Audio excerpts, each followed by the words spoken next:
Cornholio, stop being mean. Trudy, here's another one, love. So we have to, Corny, stop.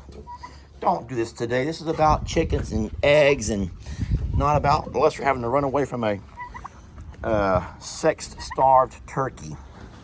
That's so sad.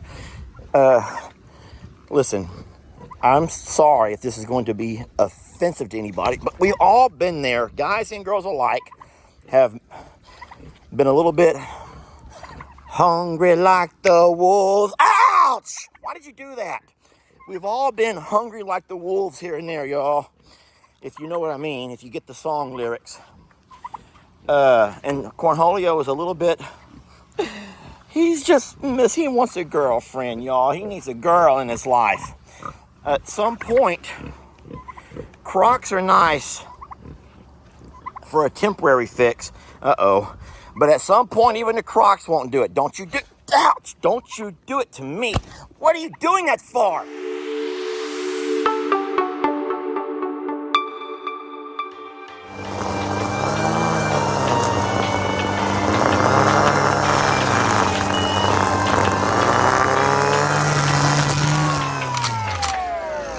Morning, folks. Lester here. Ladies, if you thought a guy in Crocs was sexy, how about a guy in Crocs after he's been weed eating his driveway? Get ready for this. Cue in the slow-mo music now.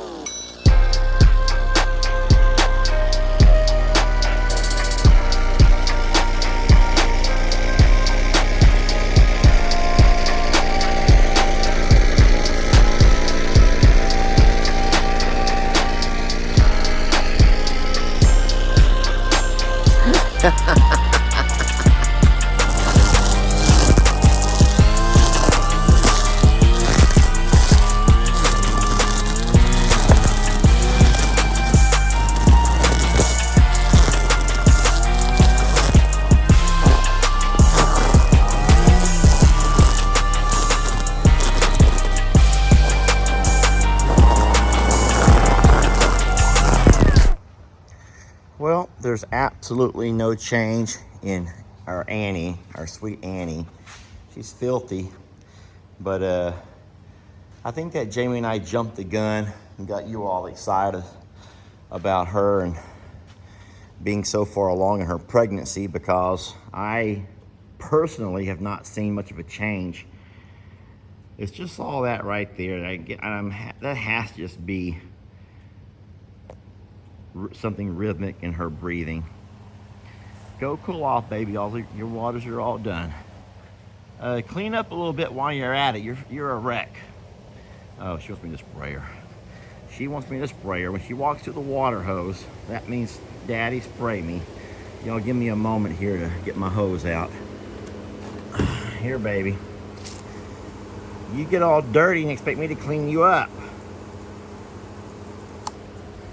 She needs a jet. For a job like that, she needs the jets. I know it's extremely loud. Baby, that water was clean. That water was clean.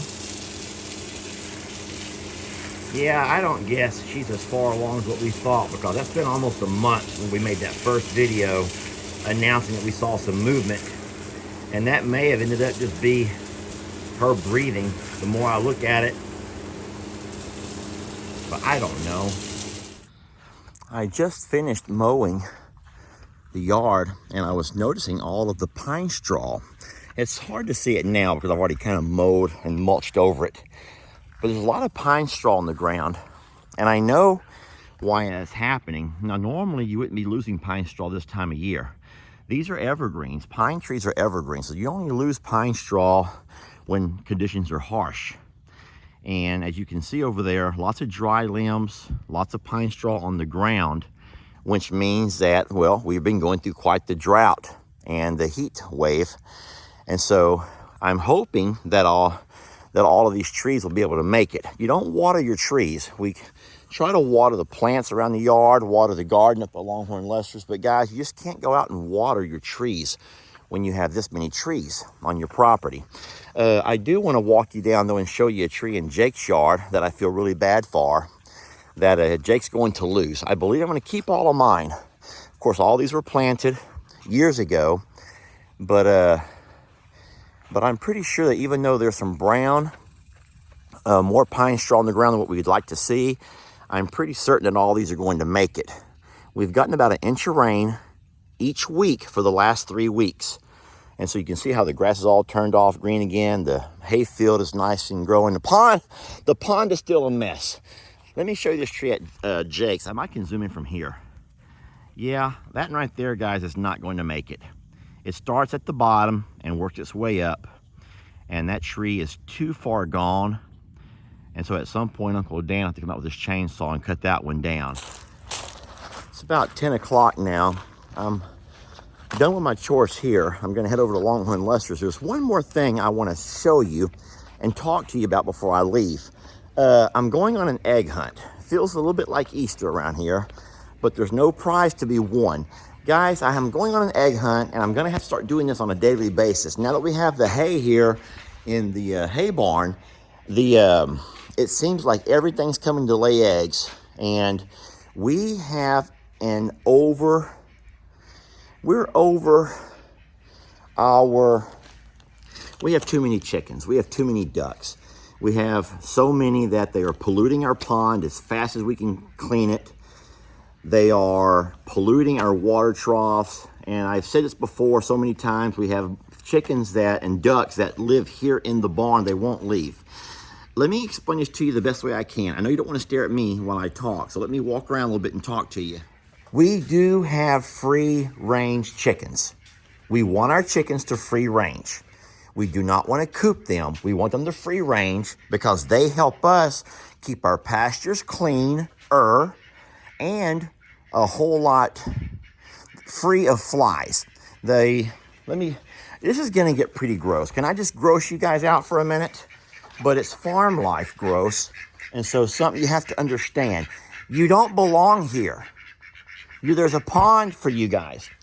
So let me just I am so sorry you'll have to see this, but we've not raked the entire weekend. So you have a couple of piles of poop here and there. Guys, flies will come down and they will lay their eggs in that poop. I think they also probably eat on it and lay their eggs there and everything else. And next thing you know, you have just a horrible fly issue. And so what we've learned is there's 2 ways we can combat that. There's 2 things we can do to combat that and have a lot less flies. Allow our chickens to free graze, to free roam, like they're doing out there now. What they will do as they walk along, scratching along to the grass, they'll also walk along these piles of poop, and they'll scratch in it and eat out the little larvae, the eggs and the larvae that will not give those flies a chance to hatch. And so that's one reason why we kind of like having free roaming chickens, okay? A second way that we control the flies is to take the drag, and every couple of days come by here and drag the pastures and drag all this stuff around. It'll pick up all the trash, but it'll also spread out and kind of like refertilize the grass with all of the horse, donkey, and cow poop. And so we have to get that done. But what we don't want and what we don't like, or because the chickens hang out here in the hay so much, they begin to lay their eggs, and then some little sweet girl like this over here will take it upon herself to try to hatch all those eggs. I love you, but we don't need more chickens. We already have way too many, baby. We have way too many. And then I have to be the mean guy and walk out here and take the eggs away from her. I've told you guys before that I don't like taking away eggs that have been laid on, because that's kind of like takes away her mom instinct. And she wants to be a mama, y'all. She wants to be a mama and raise these babies. But we don't need more babies.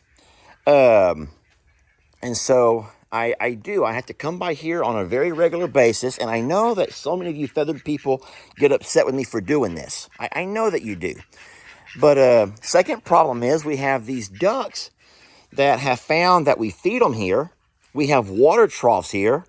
So why should they make that long walk out to that front pond or walk out to that back pond? Why should they? We feed them all they need right here. We give them mealworms in the afternoons. We always have a water supply.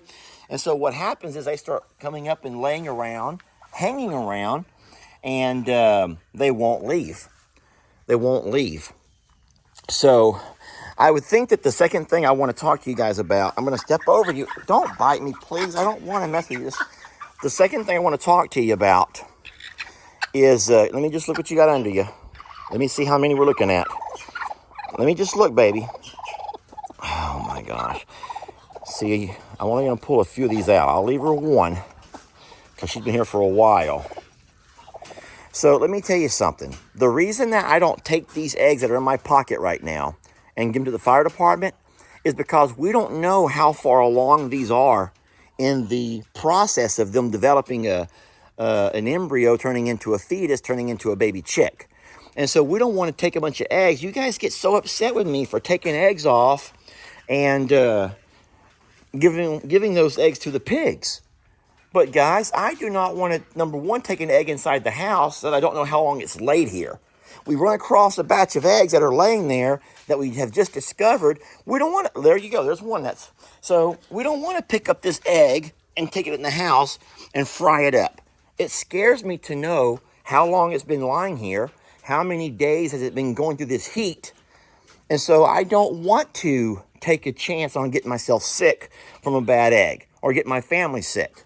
And I don't want to take the eggs that we pull out from under those chickens to the fire department or down to the church for those folks, because they more than likely going to pop it open and out comes the embryo in the shape of a half-developed chick or duck.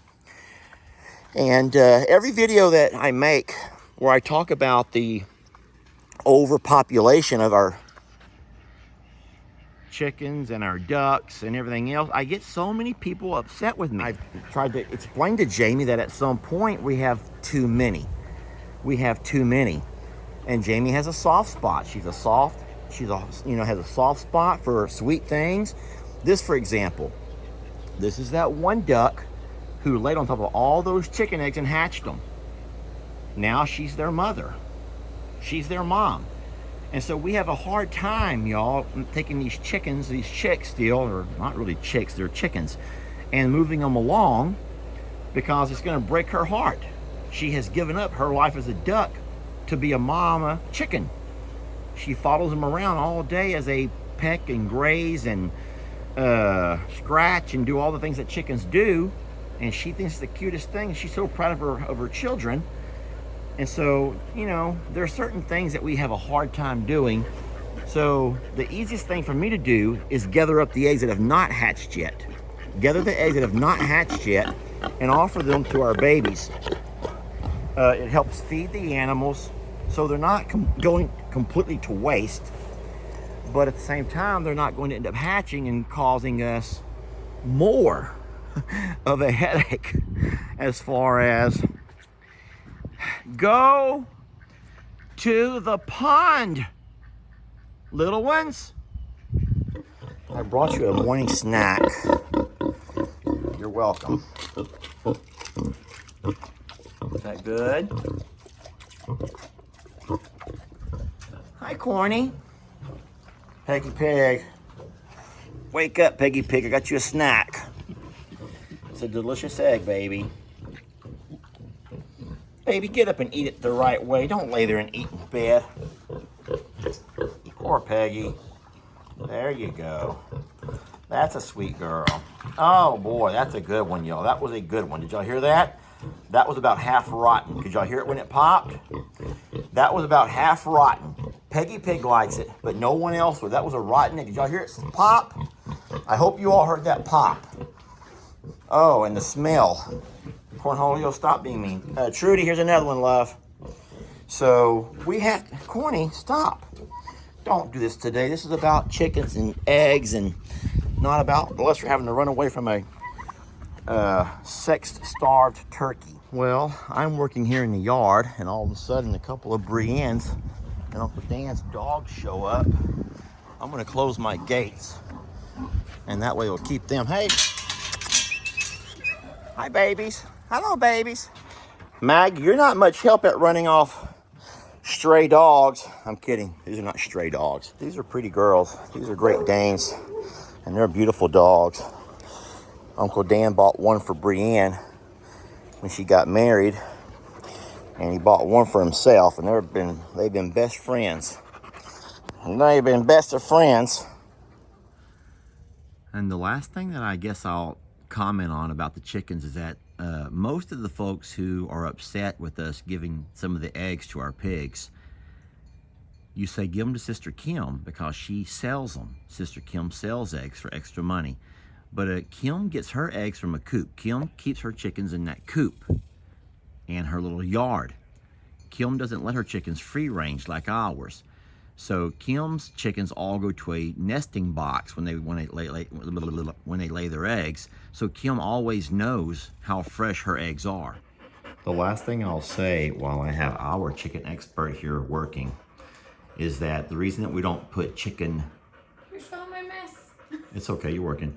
The reason we don't put a bunch of boxes up for chickens to lay in is because they don't always use those boxes. When chickens are free range, they will sometimes stop wherever they feel like it, and they'll make their own boxes to lay in, which include hiding spots in the hay, my toolbox, underneath certain tables, or so. To say we all should still put nesting boxes around, we've done that, we've tried that, because we want our chickens to have their eggs in a central location. Yeah, now Maggie wants to get after him. Now Maggie wants to get after him.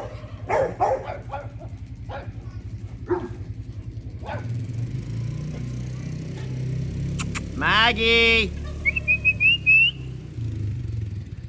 Now Maggie wants to get him right about when Bree shows up. Yeah. Oh no, you're videoing? I am. Why? What's wrong? I'm in my house cleaning clothes. Oh, nobody cares. I don't have a roll. People may care about that.